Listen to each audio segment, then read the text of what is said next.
श्री महावीराय नमः। श्री द्वादशांग श्रुतदेव्यै नमः। आचार्य श्री आदिसागर महावीर कीर्ति सन्मति सागर गुरुभ्यो नमो नमः। प्रिय धर्मात्मन, आचार्य श्री मानतुंग जी महाराज भक्त कवियों में अग्रणी हैं।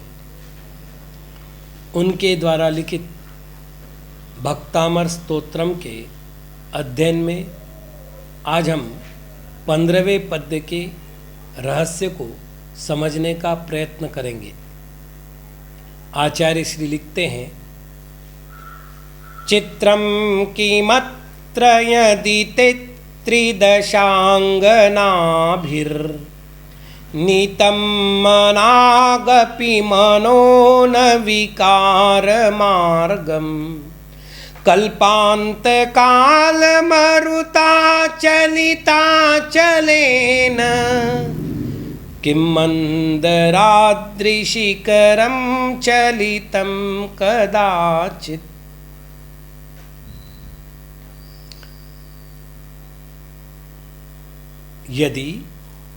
यदि ते आपका मन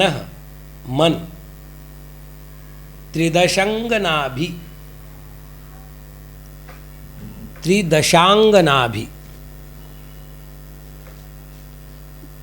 देवाप्सराओं के द्वारा मना किंचित अपि भी विकार मार्गम विकार भाव को नहीं नीतम प्राप्त कराया जा सका, तो अत्र इसमें चित्रम आश्चर्य किम क्या है, अर्थात कोई आश्चर्य नहीं है। अचलेन पर्वतों को चलिता हिलाने वाली, कल्पांत काल मरुता प्रलयकालीन वायु के द्वारा, किम क्या, कदाचित कभी, मंदर अद्रि मेरु पर्वत का शिखर चलितम चंचल किया गया है, कभी चंचल नहीं किया गया। टीकाकार कहते हैं, भो परमेश्वर, हे परमेश्वर, यदि त्रिदशांगनाभिः देवाप्सरोभिः, त्रिदशांगनाभिः अर्थात देवाप्सराओं के द्वारा, ते तव भगवतो मनः, ते आप भगवान का मन, मनागपि किंचिदपि विकार मार्गम न नीतम प्रापितम, मनागपि किंचित भी विकार मार्ग में न नीतम प्राप्त नहीं कराया गया। तरी अत्र, तो इसमें, किम चित्रम किमाश्चर्यम, किम चित्रम क्या आश्चर्य है।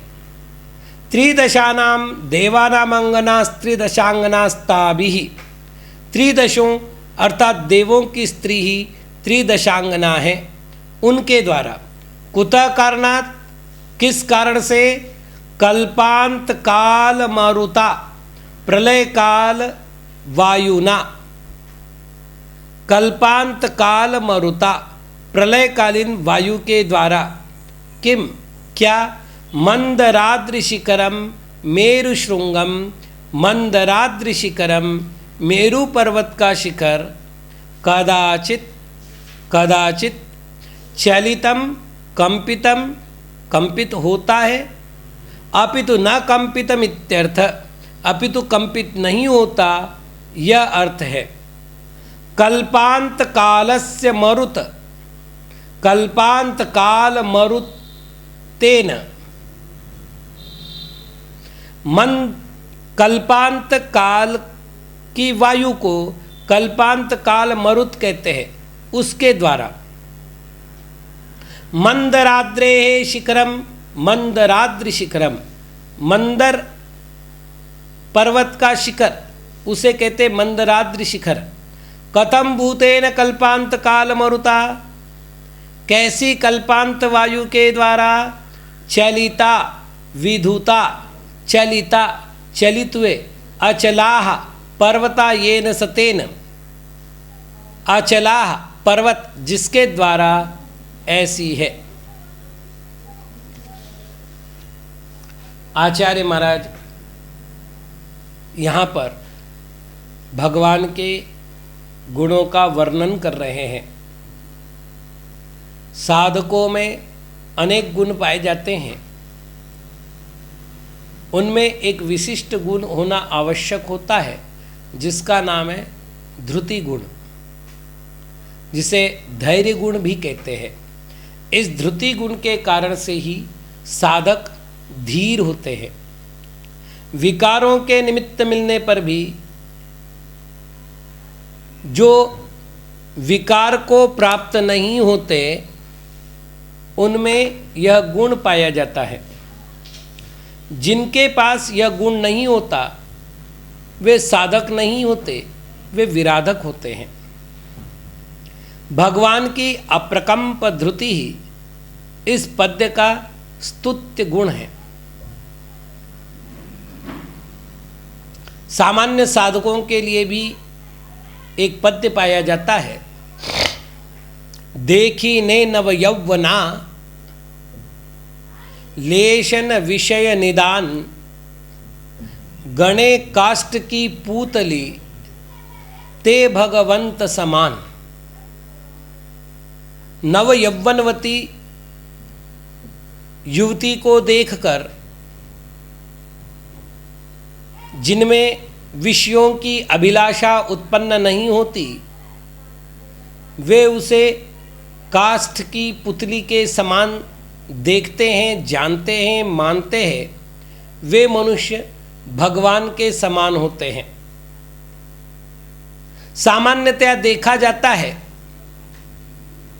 कि कुछ साधक ऐसे होते हैं जिनको जब तक विकारों का निमित्त नहीं मिलता तब तक वे अपनी साधना को भलीभांति कर पाते हैं।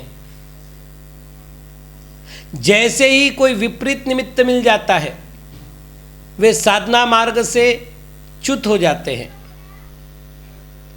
ऐसे साधक भी होते हैं जो किसी प्रकार का विपरीत निमित्त मिल जाए तो चलित नहीं होते, अपितु अपनी साधना को और उग्रोग्र बनाते जाते हैं। जब तक उन्हें अपना लक्ष्य प्राप्त नहीं होता तब तक वे अपने पुरुषार्थ को तीव्र ही करते चलते हैं। प्रथमान योग में ऐसे अनेकों उदाहरण मिलते हैं। जैसे मुनिराज सुदर्शन पर 3 दिनों तक वेश्या उपसर्ग करती रही। धर्मसेन मुनिराज पर विशालाक्षी रानी अपनी 2 सखियों के साथ उपसर्ग करती है। विशालाक्षी रानी वह है जो आगे चल करके गौतम गणधर के रूप में उत्पन्न हुई है।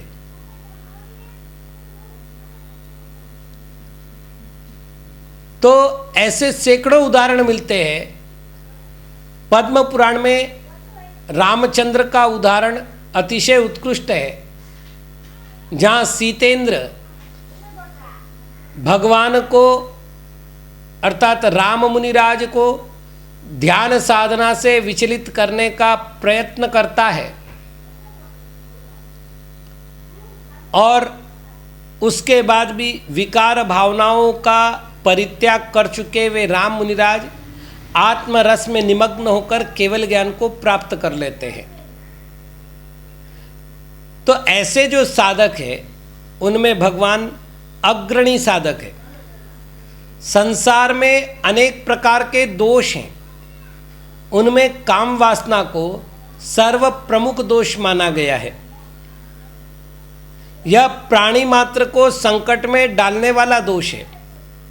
यह दोष जीवों को आवागमन के चक्र में फंसाता है। जीव की सर्वाधिक दुर्दशा यदि किसी के कारण होती है तो वह दोष काम दोष ही है। क्या मनुष्य, क्या पशु, क्या देव, सभी के सभी काम के बाणों से विह्वल हो रहे हैं। संसार में शतभट मिलते हैं, सहस्त्र भट मिलते हैं, लक्ष भट मिलते हैं, कोटि भट मिलते हैं। इस प्रकार एक से बढ़कर एक शूरवीर सुभटों की उपलब्धि इस धरातल पर होती है, जिनका नाम सुनते ही शत्रु सेना भय से भयभीत होकर पलायन कर जाती है। ऐसे सुभट भी काम के समक्ष प्रभावहीन हो जाते हैं। विशाल राज्य का अधिपति भी काम वासना के समक्ष किंकर बन जाता है। संसार में सर्वत्र काम के साम्राज्य का अनुभव किया जा सकता है। सर्व समर्थ जीवों की बात तो दूर ही रहे, एकेंद्रीय वृक्ष भी इसके प्रभाव से प्रभावित हुए बिना नहीं रह सके। स्त्रियों के पैरों के आघात को सहन करके अशोक वृक्ष विकसित होता है। स्त्री के मुख के कुल्लों से निकले हुए जल को प्राप्त करके वह प्रफुल्लित होता है। कुर्बक का वृक्ष स्त्रियों के आलिंगन को प्राप्त करके वृद्धि को प्राप्त होता है।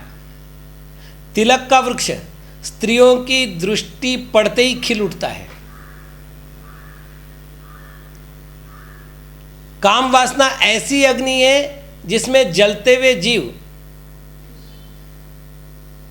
शांति का आभास प्राप्त करता है। शांति होती नहीं, जैसे सुपारी खाने से किसी का पेट नहीं भरता, उसी प्रकार काम वासना से कभी तृप्ति नहीं मिलती, कभी सुख नहीं मिलता। लेकिन काम वासना से ज्वलित है जिसका मन, वह जीव उसमें सुख का अनुभव करने का प्रयत्न करता है। यह अग्नि साधक के विवेक गुण को नष्ट करती है। जिसका विवेक नष्ट हो गया हो, उसे अपना हित अथवा अपना अहित किसी प्रकार का कोई भान नहीं रहता। फलतः वह आत्महित को साधने वाले जितने साधन हैं उनको कष्टदायक मानता है, और जो आत्मा का अहित करने वाले, आत्मा को दुख देने वाले निमित्त है, उनको सुखदायक मानता है। संसार में देवांगनाओं को सबसे सुंदर माना गया है। उनका वैक्रियक शरीर है। वे इच्छानुसार रूप परिवर्तन करके किसी भी रूप में आ सकती है। निरंतर भोगोपभोगों का सुख भोगने के कारण उनमें तत्संबंधित ज्ञान भी पाया जाता है। वे जब संकल्प करें तो बड़े से बड़े साधक को भी क्षणमात्र में विचलित कर सकती है। किंतु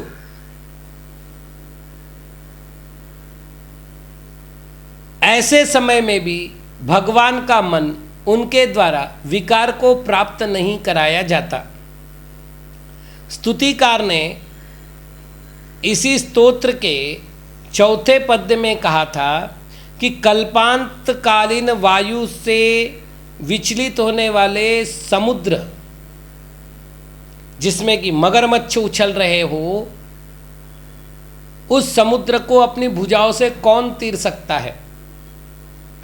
तो वहाँ कल्पांत काल की वायु से विचलित होने वाले समुद्र को उपमान के रूप में स्वीकार किया गया था, और यहाँ कल्पांतकालीन वायु के द्वारा विचलित होने वाले सामान्य पर्वत और अविचलित रहने वाला मेरु पर्वत का शिखर, इन दो को उपमान बनाया गया है। कल्पांतकालीन वायु से सामान्य पर्वत चलायमान हो सकते हैं, मेरु पर्वत का शिखर नहीं। इस प्रकार दृष्टांत की समायोजना करते हुए आचार्य महाराज इस तथ्य को प्रकट कर रहे हैं कि विकल्पों के द्वारा मन को विचलित करने वाले पुद्गल सामान्य साधकों को भले ही मार्ग भ्रष्ट कर सकते हैं, परंतु वे भगवान के निर्विकार स्वरूप को किसी प्रकार भी कंपित नहीं कर सकते। इस प्रकार भगवान काम विजयी है, इसका वर्णन करने वाला यह पद्य समाप्त होता है। बस आज इतना ही। ओम नमः।